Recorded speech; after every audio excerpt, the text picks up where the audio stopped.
Chapter 16 of Peter Pan by J.M. Barrie. The Return Home.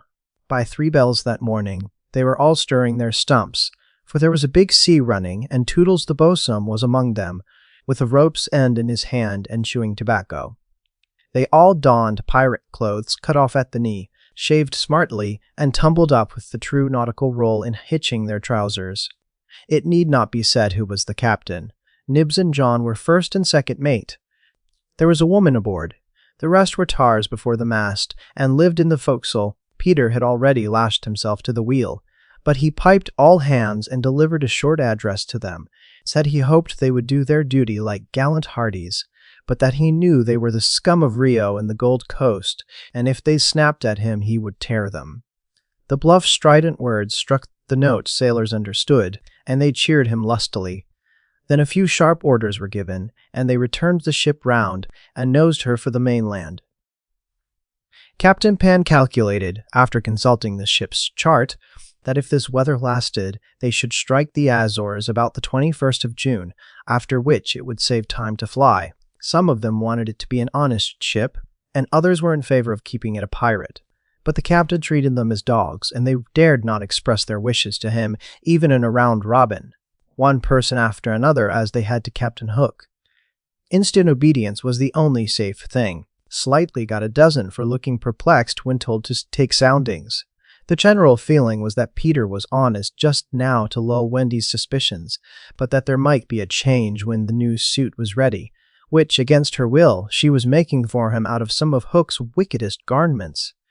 It was afterwards whispered among them that on the first night he wore this suit, he sat long in the cabin with Hook's cigar-holder in his mouth, and one hand clenched, all but for the forefinger, which he bent and held threateningly aloft like a hook. Instead of watching the ship, however, we must now return to that desolate home from which 3 of our characters had taken heartless flight so long ago. It seems a shame to have neglected number 14 all this time, and yet we may be sure that Mrs. Darling does not blame us. If we had returned sooner to look with sorrowful sympathy at her, she would probably have cried, "Don't be silly, what do I matter? Do go back and keep an eye on the children." So long as mothers are like this, their children will take advantage of them, and they may lay to bet on that. Even now we venture into that familiar nursery only because its lawful occupants are on their way home. We are merely hurrying on in advance of them to see that their beds are properly aired, and that Mr. and Mrs. Darling do not go out for the evening. We are no more than servants. Why on earth should their beds be properly aired, seeing that they left them in such a thankless hurry? Would it not serve them jolly well right if they came back and found that their parents were spending the week-end in the country? It would be the moral lesson that they have been in need of ever since we met them. But if we contrived things in this way, Mrs. Darling would never forgive us. One thing I should like to do immensely, and that is to tell her, in the way authors have, that the children are coming back, that indeed they will be here on Thursday week. This would spoil so completely the surprise to which Wendy and John and Michael are looking forward. They have been planning it out on the ship. Mother's rapture, father's shout of joy, Nana's leap through the air to embrace them first, when what they ought to be prepared for is a good hiding. How delicious to spoil it all by breaking the news in advance, so that when they enter grandly, Mrs. Darling may not even offer Wendy her mouth, and Mr. Darling may exclaim pitifully, "Dash it all, here are those boys again." However, we should get no thanks even for this. We are beginning to know Mrs. Darling by this time, and may be sure that she would upbraid us for depriving the children of their little pleasure. "But my dear madam, it is 10 days till Thursday week, so that by telling you what's what, we can save you 10 days of unhappiness." "Yes, but at what cost, by depriving the children of 10 minutes of delight?" "Oh, if you look at it that way." "What other way is there in which to look at it?" You see, the woman had no proper spirit. I had meant to say extraordinarily nice things about her, but I despise her, and not one of them will I say now. She does not really need to be told to have things ready, for they are ready.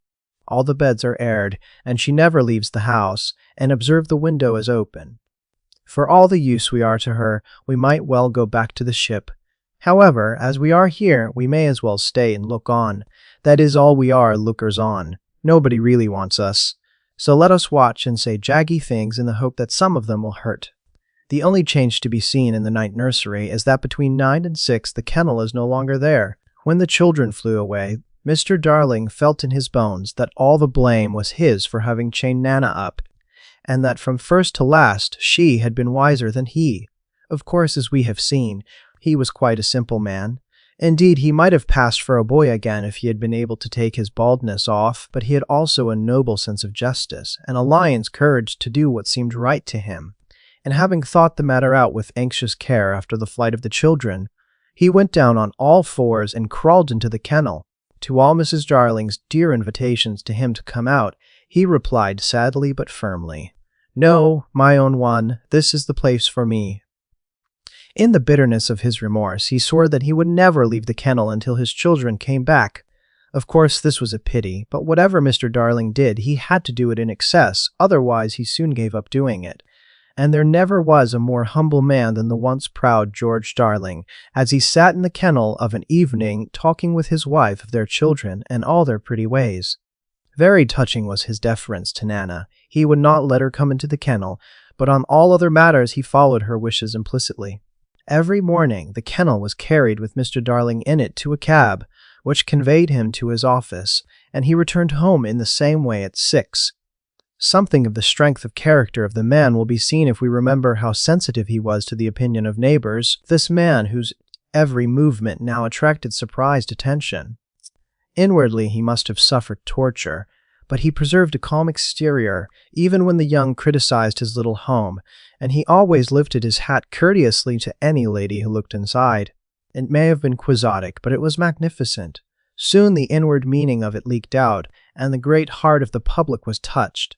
Crowds followed the cab, cheering it lustily. Charming girls scaled it to get his autograph. Interviews appeared in the better class of papers, and society invited him to dinner and added, "Do come in the kennel." On that eventful Thursday week, Mrs. Darling was in the night nursery awaiting George's return home, a very sad-eyed woman. Now that we look at her closely and remember the gaiety of her in the old days, all gone now just because she has lost her babes, I find I won't be able to say nasty things about her after all. If she was too fond of her rubbishy children, she couldn't help it. Look at her in her chair where she has fallen asleep. The corner of her mouth where one looks first is almost withered up. Her hand moves restlessly on her breast, as if she had had a pain there. Some like Peter best, and some like Wendy best, but I like her best.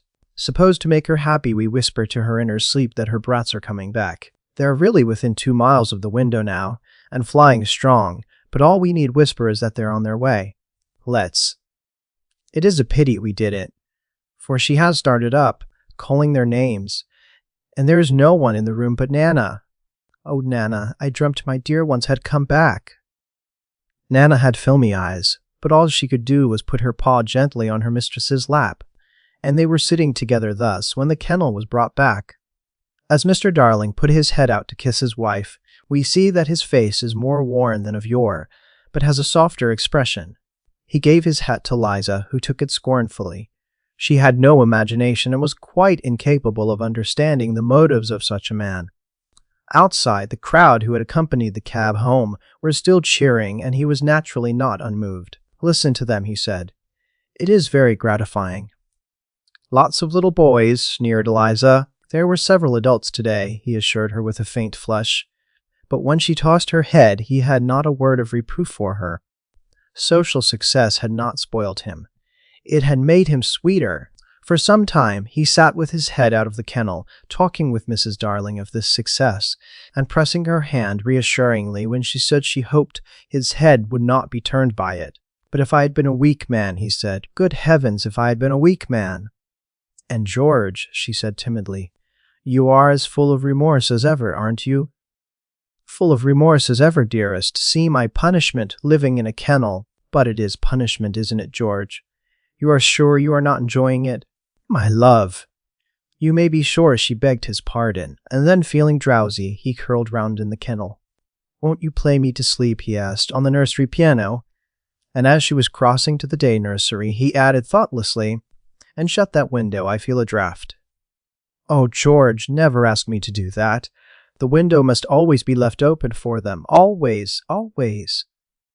Now it was his turn to beg her pardon, and she went into the day nursery and played, and soon he was asleep, and while he slept, Wendy and John and Michael flew into the room.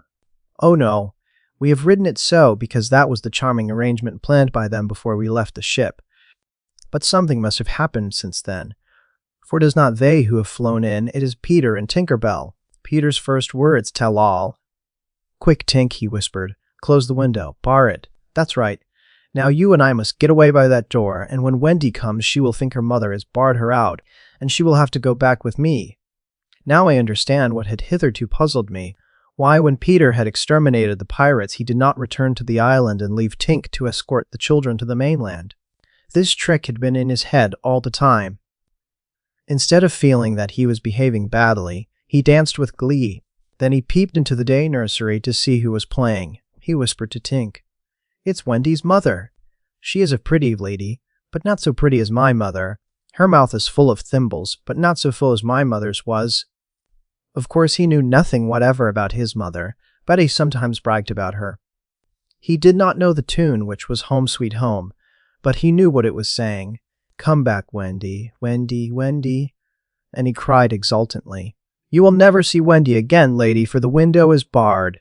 He peeped in again to see why the music had stopped, and now he saw that Mrs. Darling had laid her head on the box, and that 2 tears were sitting on her eyes. "She wants me to unbar the window," thought Peter, "but I won't, not I." He peeped again, and the tears were still there, or another 2 had taken their place. "She's awfully fond of Wendy," he said to himself. He was angry with her now for not seeing why she could not have Wendy. The reason was so simple.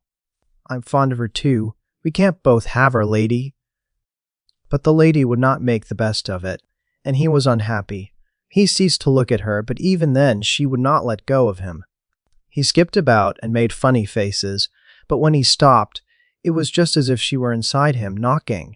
"Oh, all right," he said at last and gulped. Then he unbarred the window. "Come on, Tink," he cried, with a frightful sneer at the laws of nature. "We don't want any silly mothers," and he flew away. Thus Wendy and John and Michael found the window open for them after all, which of course was more than they deserved. They alighted on the floor, quite unashamed of themselves, and the youngest one had already forgotten his home. "John," he said, looking around him doubtfully, "I think I have been here before." "Of course you have, you silly. There is your old bed." "So it is," Michael said, but not with much conviction. "I say," cried John, "the kennel," and he dashed across to look into it. "Perhaps Nana is inside it," Wendy said, but John whistled. "Hello," he said, "there's a man inside it." "It's Father," exclaimed Wendy. "Let me see Father," Michael begged eagerly, and he took a good look. "He is not so big as the pirate I killed," he said, with such frank disappointment that I am glad Mr. Darling was asleep. It would have been sad if those had been the first words he heard his little Michael say. Wendy and John had been taken aback somewhat at finding their father in the kennel. "Surely," said John, like one who had lost faith in his memory, "he used not to sleep in this kennel." "John," Wendy said falteringly, "perhaps we don't remember the old life as well as we thought we did." A chill fell upon them and served them right. "It is very careless of Mother," said the young scoundrel John, "not to be here when we come back." It was then that Mrs. Darling began playing again. "It's Mother," cried Wendy, peeping. "So it is," said John. "Then are you not really our mother, Wendy?" asked Michael, who was surely sleepy. "Oh dear!" exclaimed Wendy, with her first real twinge of remorse for having gone. "It was quite time we came back." "Let us creep in," John suggested, and put our hands over her eyes. But Wendy, who saw that they must break the joyous news more gently, had a better plan. "Let us all slip into our beds, and be there when she comes in, just as if we had never been away." And so, when Mrs. Darling went back to the night nursery to see if her husband was asleep, all the beds were occupied. The children waited for her cry of joy, but it did not come. She saw them, but she did not believe they were there. You see, she saw them in their beds so often in her dreams that she thought this was just the dream hanging around her still. She sat down in the chair by the fire, where in the old days she had nursed them. They could not understand this, and a cold fear fell upon all the 3 of them. "Mother!" Wendy cried. "That's Wendy," she said, but still she was sure it was the dream. "Mother!" "That's John," she said. "Mother!" cried Michael. He knew her now. "That's Michael," she said, and she stretched out her arms for the three little selfish children they would never envelop again. Yes, they did. They went round Wendy and John and Michael, who had slipped out of bed and run to her. "George! George!" she cried when she could speak, and Mr. Darling woke to share her bliss, and Nana came rushing in. There could not have been a lovelier sight, but there was none to see it except a little boy who was staring in at the window. He had had ecstasies innumerable that other children can never know, but he was looking through the window at the one joy from which he must be forever barred. End of Chapter 16. Peter Pan by J.M. Barrie. Chapter 17. When Wendy Grew Up. I hope you want to know what became of the other boys. They were waiting below to give Wendy time to explain about them, and when they had counted 500, they went up. They went up by the stair, because they thought this would make a better impression. They stood in a row in front of Mrs. Darling with their hats off, and wishing they were not wearing their pirate clothes. They said nothing, but their eyes asked her to have them. They ought to have looked at Mr. Darling also, but they forgot about him. Of course Mrs. Darling said at once that she would have them, but Mr. Darling was curiously depressed, and they saw that he considered 6 a rather large number. "I must say," he said to Wendy, "that you don't do things by halves." A grudging remark, which the twins thought was pointed at them. The first twin was the proud one, and he asked, flushing, "Do you think we should be too much of a handful, sir? Because if so, we can go away." "Father!" Wendy cried, shocked. But still the cloud was on him. He knew he was behaving unworthily, but he could not help it. "We could lie doubled up," said Nibs. "I always cut their hair myself," said Wendy. "George!" Mrs. Darling exclaimed, pained to see her dear one showing himself in such an unfavorable light. Then he burst into tears, and the truth came out. He was as glad to have them as she was, he said, but he thought they should have asked his consent as well as hers, instead of treating him like a cipher in his own house. "I don't think he is a cipher," Toodles cried instantly. "Do you think he is a cipher, Curly?" "No, I don't. Do you think he is a cipher, Slightly?" "Rather not. Twin, what do you think?" It turned out that not one of them thought him a cipher, and he was absurdly gratified, and said he would find space for them all in the drawing-room if they faded in. "We'll fade in, sir," they assured him. "Then follow the leader," he cried gaily. "Mind you, I am not sure that we have a drawing-room, but we pretend we have, and it's all the same. Hoopla!" He went off dancing through the house, and they all cried hoopla and danced after him, searching for the drawing-room, and I forget whether they found it, but at any rate, they found corners, and they all faded in. As for Peter, he saw Wendy once again before he flew away. He did not exactly come to the window, but he brushed against it in passing so that she could open it if she liked and call to him. That was what she did. "Hello, Wendy. Goodbye," he said. "Oh dear, you're going away." "Yes." "You don't feel, Peter," she said falteringly, "that you would like to say anything to my parents about a very sweet subject?" "No." "About me, Peter?" "No." Mrs. Darling came to the window, for at present she was keeping a sharp eye on Wendy. She told Peter that she had adopted all the other boys, and would like to adopt him also. "Would you send me to school?" he inquired craftily. "Yes." "And then to an office?"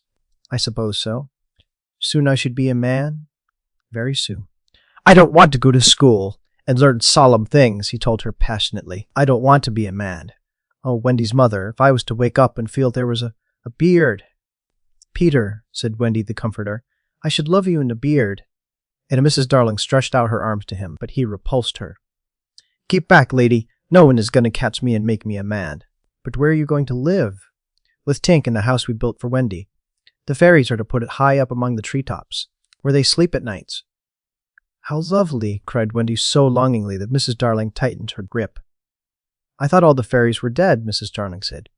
"There are always a lot of young ones," explained Wendy, who was now quite an authority, "because you see, when a new baby laughs for the first time, a new fairy is born. And as there are always new babies, there are always new fairies. They live in nests on the tops of trees, and the mauve ones are boys, and the white ones are girls, and the blue ones are just little sillies who are not sure what they are." "I shall have such fun," said Peter, with one eye on Wendy. "It will be rather lonely in the evening," she said, "sitting by the fire." "I shall have Tink." "Tink can't go a 20th part of the way around," she reminded him a little tartly. Sneaky telltale, Tink called out from somewhere around the corner. It doesn't matter, Peter said. Oh, Peter, you know it matters. Well, then come with me to the little house. May I, Mummy? Certainly not.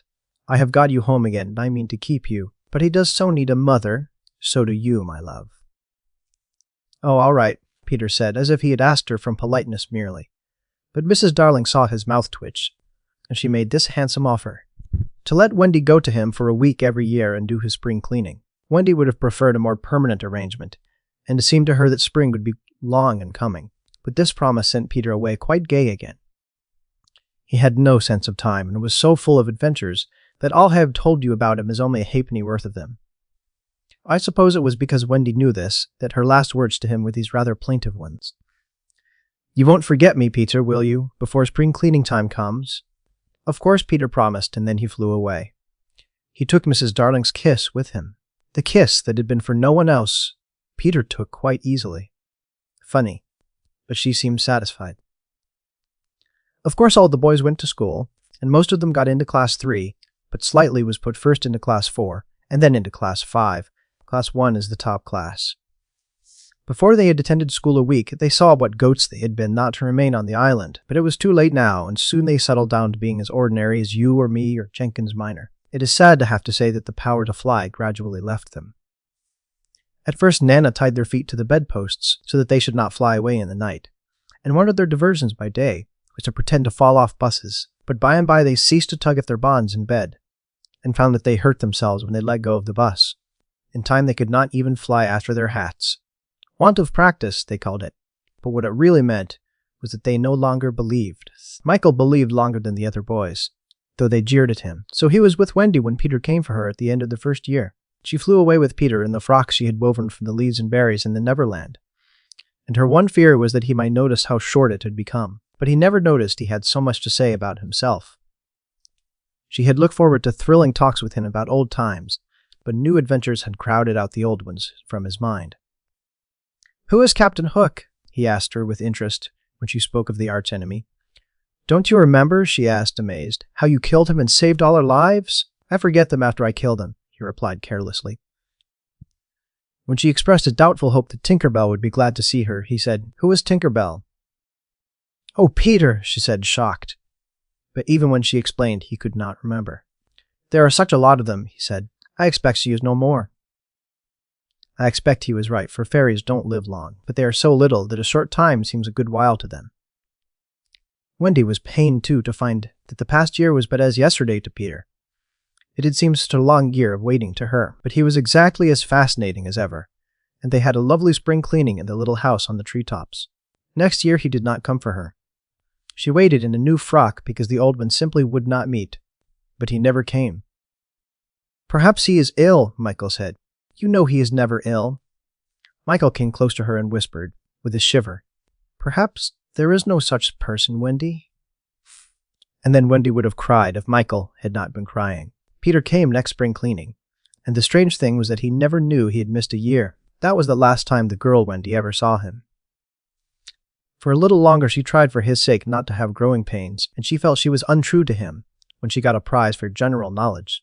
But the years came and went without bringing the careless boy.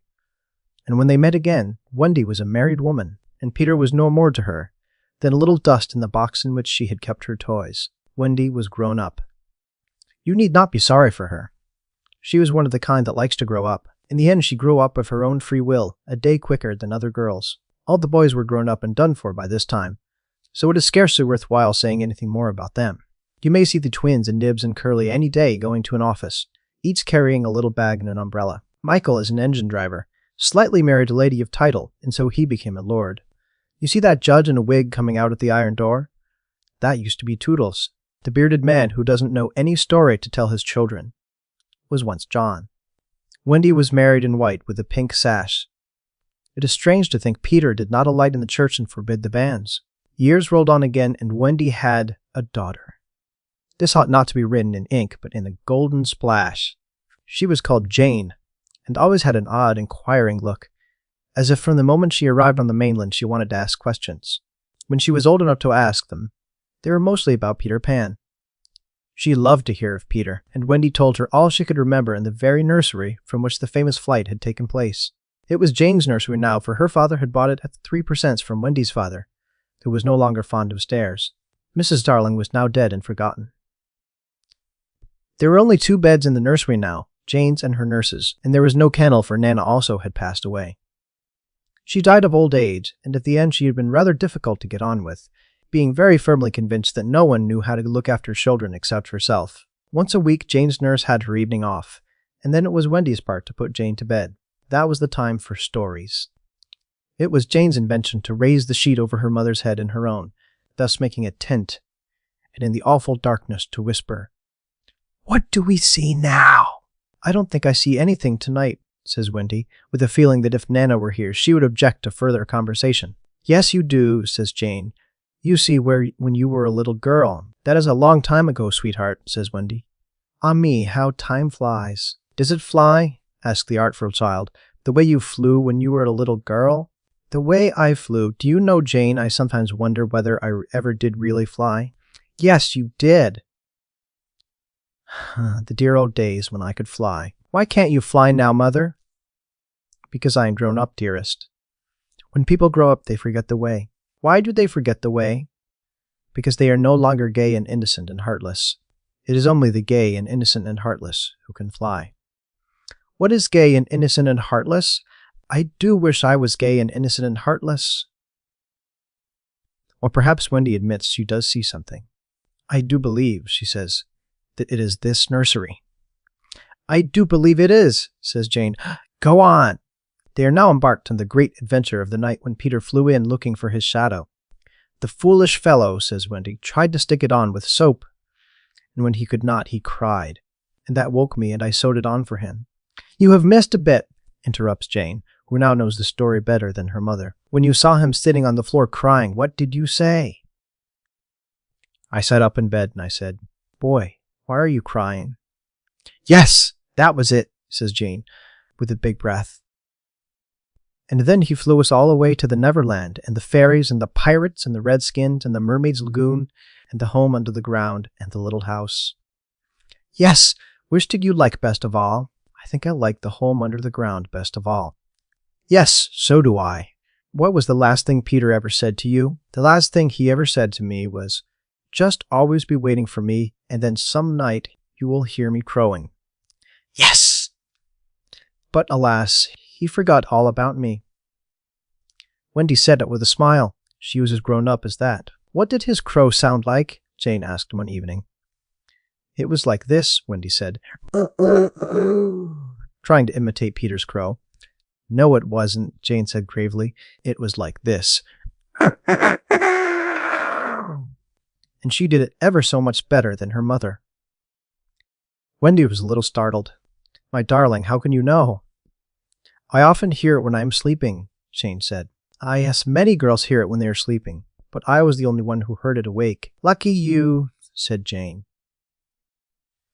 And then one night came the tragedy. It was the spring of the year, and the story had been told for the night, and Jane was now asleep in her bed.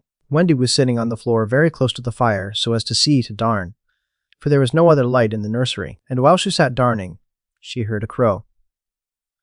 Then the window blew open as of old, and Peter dropped on the floor.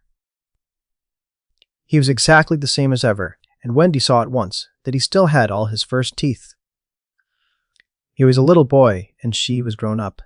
She huddled by the fire, not daring to move, helpless and guilty, a big woman. "Hello, Wendy," he said, not noticing any difference, for he was thinking chiefly of himself, and in the dim light her white dress might have been the nightgown in which he had seen her first. "Hello, Peter," she replied faintly, squeezing herself as small as possible. Something inside her is crying, "Woman, woman, let go of me." "Hello, where is John?" he asked, suddenly missing the third bed. "John is not here now," she gasped. "Is Michael asleep?" he asked, with a careless glance at Jane.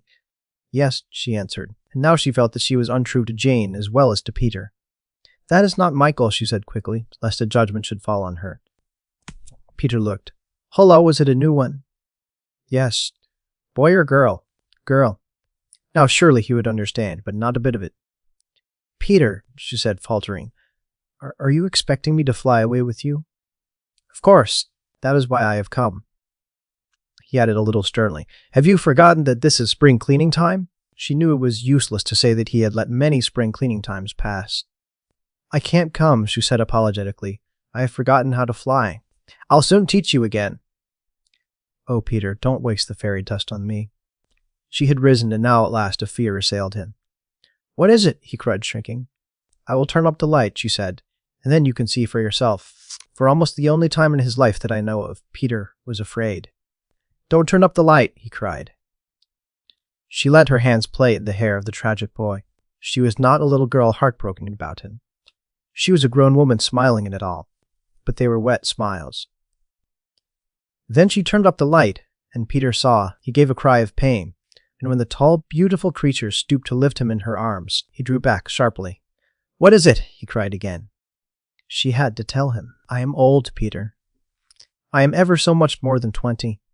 I grew up long ago. You promised not to. I couldn't help it. I'm a married woman, Peter.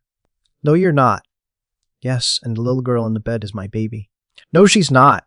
He supposed she was, and he took a step toward the sleeping child with his fist upraised. Of course he did not strike her. He sat down on the floor and sobbed, and Wendy did not know how to comfort him, though she could have done it so easily once. She was only a woman now. And she ran out of the room to try to think. Peter continued to cry, and soon his sobs woke Jane. She sat up in bed and was interested at once. Boy, she said, why are you crying? Peter rose and bowed to her, and she bowed to him from the bed. Hello, he said. Hello, said Jane. My name is Peter Pan, he told her. Yes, I know. I came back from my mother, he explained, to take you to the Neverland. Yes, I know, Jane said. I have been waiting for you. When Wendy returned diffidently, she found Peter sitting on the bedpost crowing gloriously, while Jane in her nightie was flying round the room in solemn ecstasy. She's my mother, Peter explained, and Jane descended and stood by his side with a look on her face that he liked to see on ladies when they gazed at him. He does so need a mother, Jane said. Yes, I know, Wendy admitted rather forlornly. No one knows it so well as I. Goodbye, said Peter to Wendy, and he rose in the air, and the shameless Jane rose with him. It was already her easiest way of moving about. Wendy rushed to the window. No, no, she cried. It is just for spring cleaning time, Jane said. He wants me always to do his spring cleaning. If only I could go with you, Wendy sighed. You see you can't fly, said Jane. Of course, in the end, Wendy let them fly away together. Our last glimpse of her shows her at the window, watching them receding into the sky until they were as small as stars. As you look at Wendy, you may see her hair becoming white, and her figure little again. For all this happened long ago. Jane is now a common grown-up with a daughter called Margaret. And every spring cleaning time, except when he forgets, Peter comes for Margaret and takes her to the Neverland, where she tells him stories about himself to which he listens eagerly. When Margaret grows up, she will have a daughter, who is to be Peter's mother in turn. And so it will go on, so long as children are gay and innocent and heartless. End of chapter 17. Recorded by John Garvin, Houston, Texas, October 20th, 2006. End of Peter Pan by J.M. Barrie.